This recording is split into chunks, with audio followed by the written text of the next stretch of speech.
Our next panelist is Brett O'Brien. Brett is a managing director at the Glover Park Group, where he manages the firm's international. His work involves navigating complex foreign policy, trade, national security, and related matters for clients seeking to advance their objectives both in Washington and the global arena.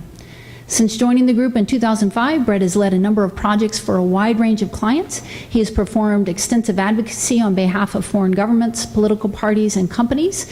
He's conducted outreach for U.S. corporations seeking a more robust international presence, and he served as a strategic counsel for nonprofit organizations and coalitions pursuing specific legislative goals, and provided communication guidance for business transactions subject to federal regulatory approval. Please join me in welcoming Brett O'Brien.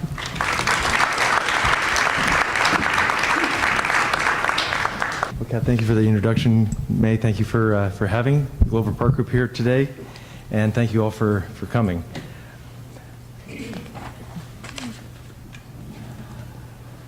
We've heard this morning already about what matters in doing business globally. We've heard about relationships matter, networks matter, compatibility and markets matter. What I want to talk a little bit about today is about perceptions and how perceptions matter in the business that you do. A little bit about the Glover Park Group.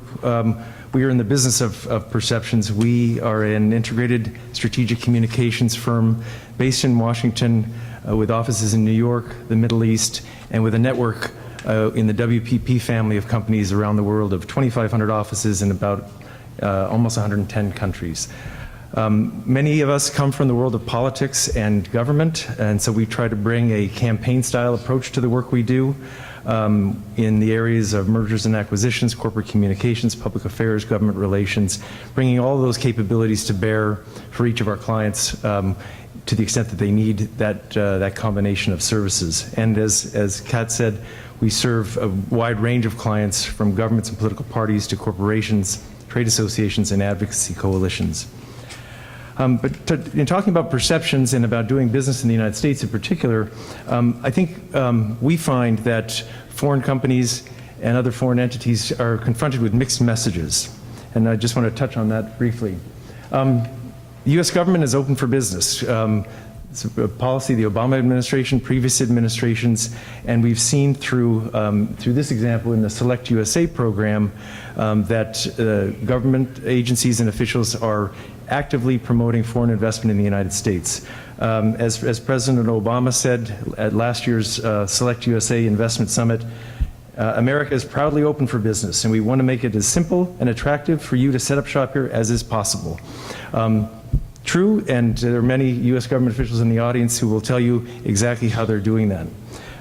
There's a challenge, however, and that is that the American public remains somewhat wary about foreign investment, largely due to misperceptions. And I just wanted to provide some statistics here to give you a sense of what those perceptions are. This is from a survey done just last month by the American Security Project. Just briefly, 36% of Americans are uncomfortable with foreign companies making minority investments in U.S. companies. 66% are uncomfortable with foreign companies buying U.S. companies. 72% are concerned about Chinese companies. 80% are uncomfortable with takeovers by state-owned enterprises. 91% are concerned that China has increased its purchases of U.S. assets.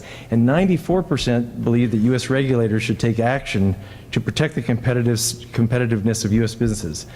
A daunting and escalating series of concerns that Americans have. Now, some people ask, well, why is that the case? Why are there these concerns? A lot of different reasons. We could talk about that later, but I think part of it is globalization has changed the competitive global marketplace for American businesses.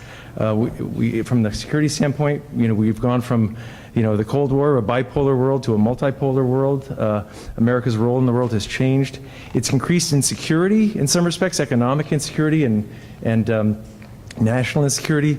And that breeding of insecurity fosters a broader definition of what is security for Americans. And that has been seen in the perceptions of people, but it's also seen in the way in which U.S. regulators approach foreign investment in the United States. Let's see. There we go. So I want to use one example of a regulatory oversight body that some of you are probably familiar with. It's the Committee on Foreign Investment in the United States, set up many years ago to monitor and assess the national security implications of foreign investments in the United States. CFIUS stands for the Committee on Foreign Investment in the United States. It's a 13-interagency board that reviews transactions that are brought to it voluntarily by partners to a transaction.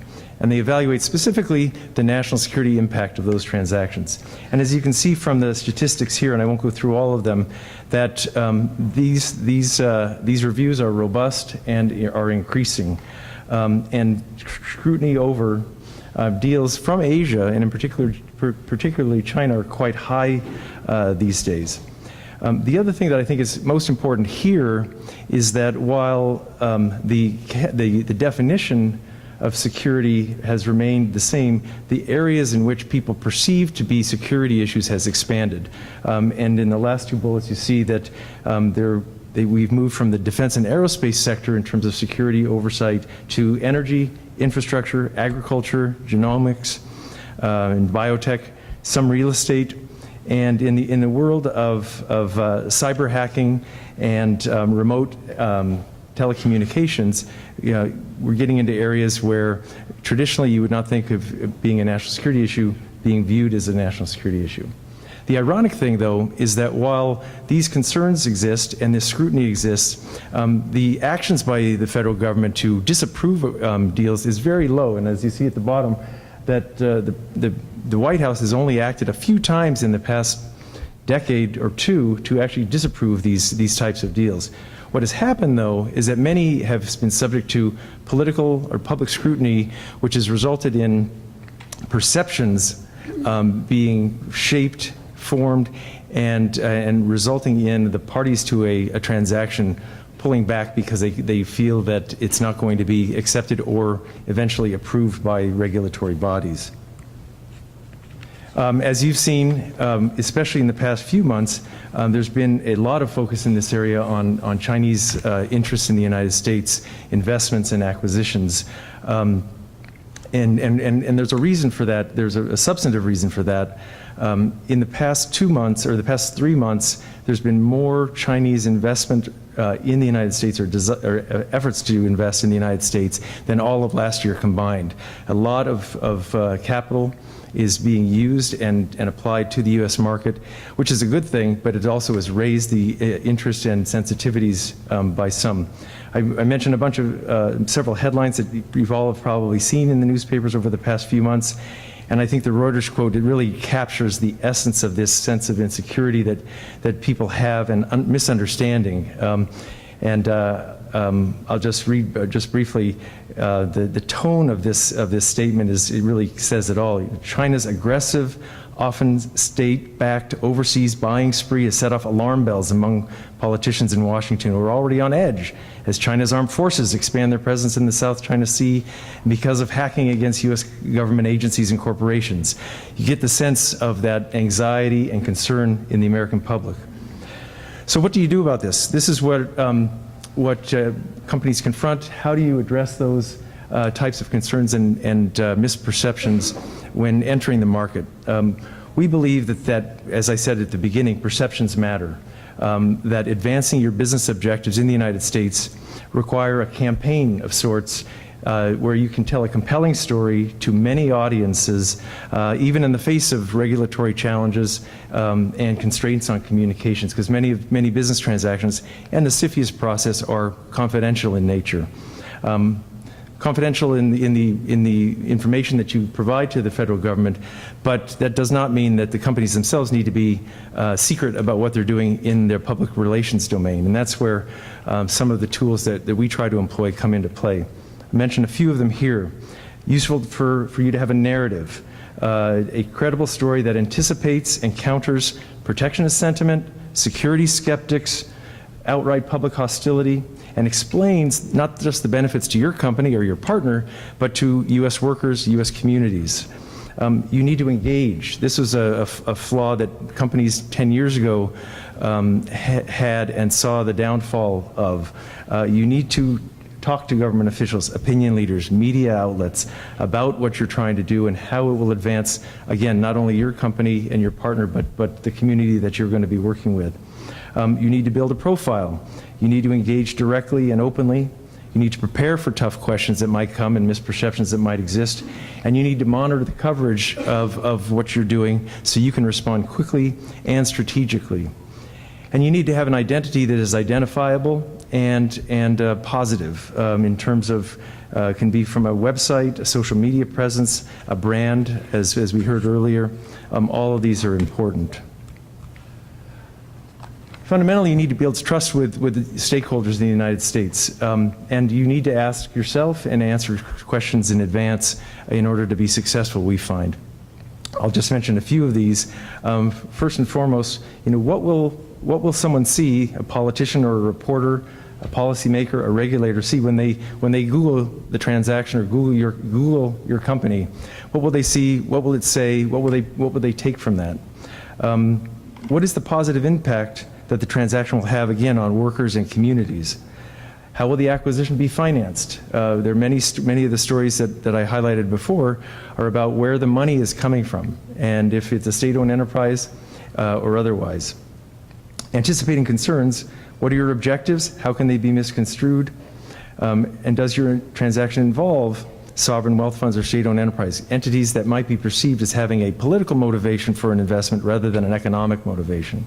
All of these can be answered, but should be addressed before you walk into a regulatory meeting or a congressional office to explain what you're trying to accomplish. And finally, we all, companies have their own brand, their own products, their own services, their own identity, but they're all also shaped by the environment from which they come. Nations have brands.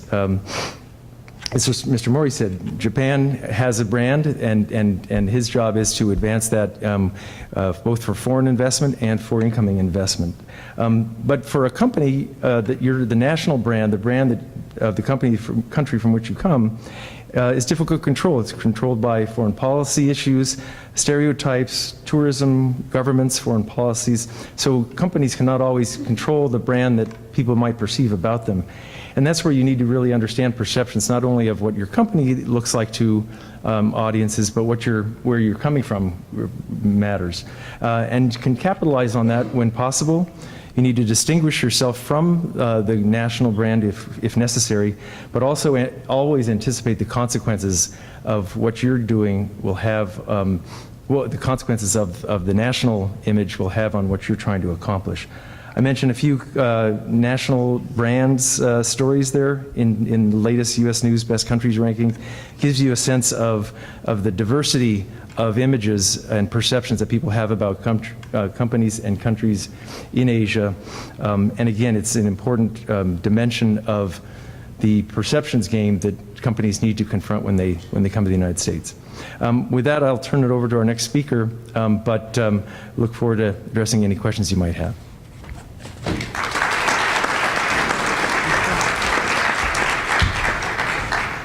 Thanks so much, Brett. Our final speaker for this morning is Natalie Old Phil. Natalie is a trust authority, consultant, and speaker who works with companies to grow their business and build customer loyalty. A former chief marketing officer, she is the author of Building Trust with Your Customers and creator of the Client Trust Index and Becoming a Trust Advisor. Known as a passionate and energetic speaker, she has presented to audiences throughout North America, Europe, and Asia. Natalie has worked in marketing communications and sales in multinational companies for over 20 years. She's lived here in Atlanta and London, England, and now calls Halifax, Canada home. She has worked with many Asian companies and traveled to Beijing, Hong Kong, and Macau. Please join me in welcoming Natalie Old Phil.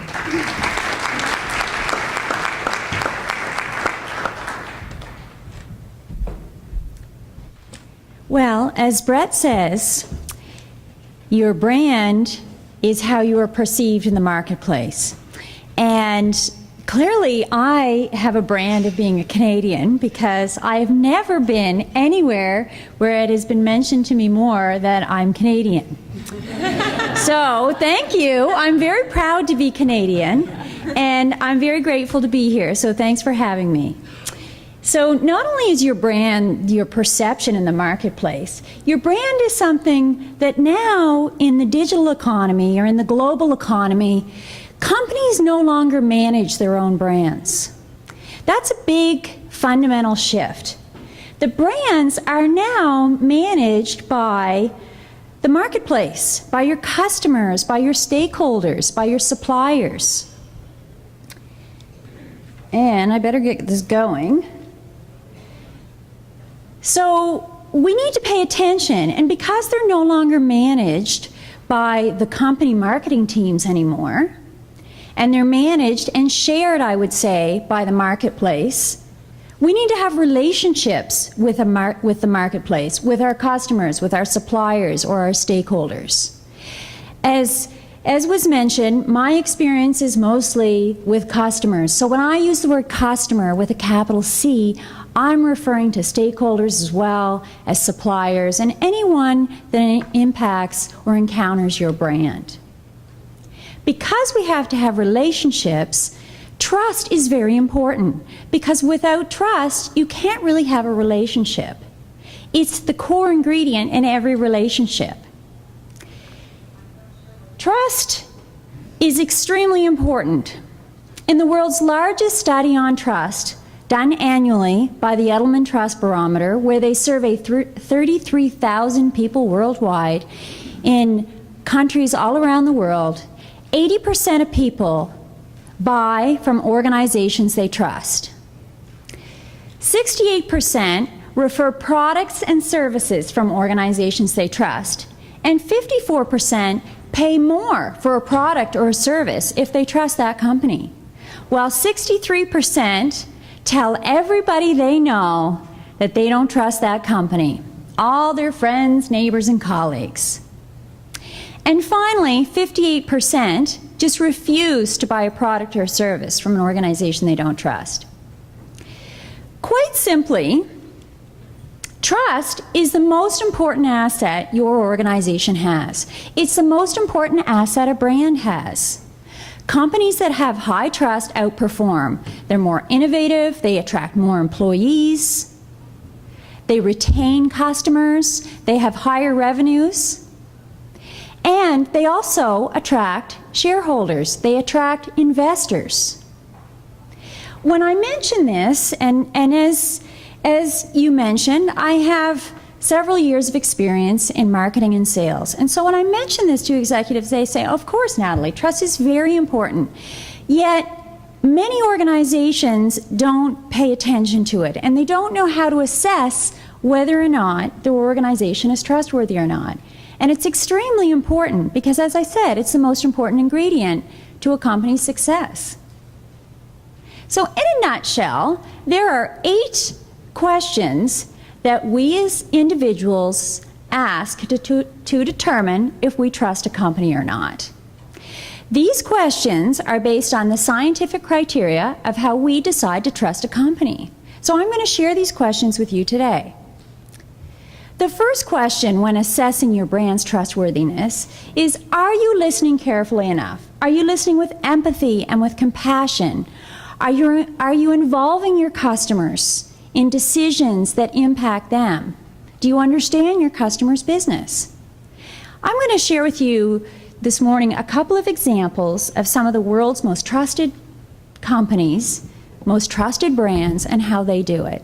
So this question, a very well-known airline called Virgin Airlines, I would suggest does a really good job listening to its customers. From London, England, to California, to Hong Kong, they survey their passengers, their customers, on a regular basis to find out what's important to them.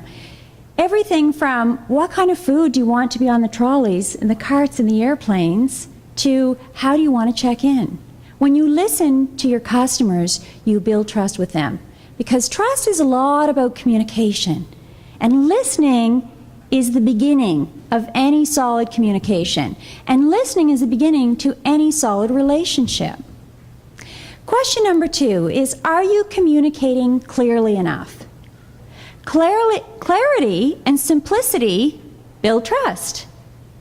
A great example of a company that does this, in my opinion, is a company called Google. And we've already heard about Google this morning. It's been referred to as a verb. They simplify search. They're very clear about who they are and what they do. My 77-year-old father says, you know, one thing about Google, it's amazing. You don't even have to read the instructions. You just go to it and it works. And he's right, because they simplify everything they do. Simplicity builds trust. Now, the third question is, are you honest and transparent? And as we know, transparency means being open and honest about things that are important to your customers. Well, nothing builds trust like the truth. A company called Volkswagen was not as honest and transparent as its customers wanted them to be. And you can see by the slide, and I hope you can see, that there are several images out there that I'm sure the brand wouldn't want us to see.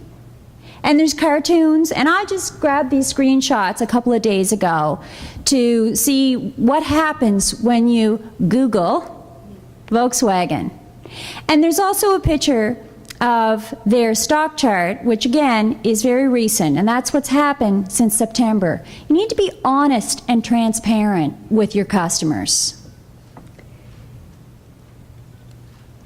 The next question is, are you predictable, are you consistent, and are you reliable? Reliability, predictability, and consistency build trust. They're also very closely connected to vulnerability, and vulnerability and risk is what we're all very conscious of. So when you're consistent, predictable, and reliable, you build trust, and it makes it easier for us to trust an organization, a person, a brand. There's a study that's been done, the Google Zero Moment of Truth, referred to often as the ZMAT, that says that there is an average of 10 touch points worldwide that we use to experience a company. So a touch point would be going to someone's website, looking at a brochure, maybe attending a conference, seeing what someone posted on LinkedIn or on Twitter, Facebook. So the worldwide average is 10. The principles of trust, of building trust, are directly aligned with these questions. And these questions are very universal principles. However, within each principle, there are cultural nuances. So in Asia, as an example, the average number of touch points that a consumer has with a brand is 6.3. But as you can see in this chart, it varies by country. So in Korea, it's 4.4 as an example. Singapore is 5.8, and China, 5.9. Consistency builds trust. None of us like change. We want things to be the same and to be predictable. Another example of a global brand that does a great job in consistency is a hamburger company. McDonald's restaurants. Does anyone in here like cheeseburgers? There's only a few of us. But for those of us who like cheeseburgers, I love cheeseburgers. I have 2 children, so I go to McDonald's a lot. You can go to McDonald's in Halifax, Nova Scotia, where I live, or here in Atlanta, just around the corner, up Cumberland Parkway, in Beijing, in Macau, in Korea probably. I've never been, but I have been to the one in Hong Kong. And consistently, you get the same product, the same service, the same smile, the same "can I help you?" And because of that, I believe that contributes to why they're one of the world's most trusted brands. Consistency, predictability, and reliability build trust. And in the research that I've done, reliability is the #1 predictor of a trustworthy organization. The next question: do you act in the customer's best interest? Or do you act in your own best interests? Are you trying to sell your customers something they do not need or want? Do you involve them in decisions that would impact them? And when you're making policy decisions, do you think about how it might impact your customers or your stakeholders? In Canada, the financial planner industry, those that sell mutual funds and securities and stocks, are really being scrutinized right now because people are wondering if they are acting in the customer's best interest. This principle is directly aligned with your motives and your intentions. And we know in the global marketplace that when a company or an organization is acting in our best interests. The next question is, do you strive to always do the right thing? And when you make a mistake, do you fix it? Well, one of the panelists later this afternoon is the Senior Director of News for CNN, and I'm not sure he's here. I don't see him. But I think that CNN is a great example of an international, global, trusted brand that does a great job in this area. They strive to get it right. They strive to get the news right. A lot of news organizations strive to get it out first. They strive to get it right. That's a great example of acting in the customer's best interest and striving to do the right thing. The next question is, are you delivering on your promise? Are you doing what you say you're going to do? Disney Corporation is a great example of another trusted international brand that does a great job. Whether you are in Paris or in Orlando, Anaheim, California, or in Macau, or you're on a cruise ship, or at one of their resorts worldwide, they strive to deliver the promise of great entertainment and high customer service. The last question is, are you committed to the relationship long term? Are you committed to doing the right thing? And commitment can be shown by companies in ways like getting feedback from your customers. We have a panelist here, Brien from eBay, who I believe is a great example, eBay, of showing a long-term commitment to its customers, to its buyers and sellers. And I say that for a number of reasons. The company has continually added innovation and made it easy for its buyers and sellers to do business. They're international, they're very trusted. I believe there are about 170 million buyers and sellers. And they have a safety and trust division in their company. It's so important to them that everyone knows they're committed to the long term to make it such a great platform. All of these questions, as I mentioned, are built on the science of how to build trust with your external stakeholders. Trust is the most important asset your company has. And it is intrinsically connected to the brand. It's intrinsically connected to building a brand. When you have a high trust index score, you have a strong brand. On my website, if you're interested, you can download a free assessment to see how trustworthy your brand is. I would encourage you to go there, and if you would like any more information, I do have a few copies of my book with me, and I'd love to talk to you about the principles of building trust. Thank you.